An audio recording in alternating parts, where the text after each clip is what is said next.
After 31 years, Srinagar's Sheetal Nath Temple in Krala Khud was reopened on February 17th.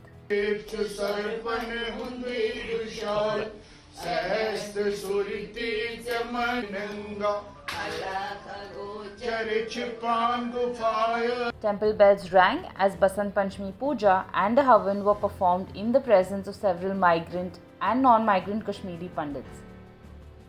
The priest P.L. Handoo believes that reopening of the temple is a big confidence building measure and would send out a message outside the valley that Kashmir is safe.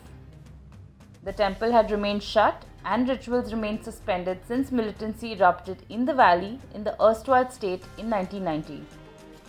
Before the militancy began, hundreds of Kashmiri Pandits would congregate at the temple for the same Basant Panchmi puja.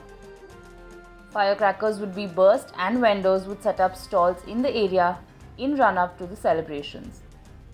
However, in the early 1990s, there was a mass exodus of Kashmiri Pandits from the valley. As per official figures, over 200 Pandits were also killed in the militancy-related violence in Jammu and Kashmir. Finally, after 31 years, Srinagar's Sheetal Nath Temple has finally opened up to Kashmiri Pandits.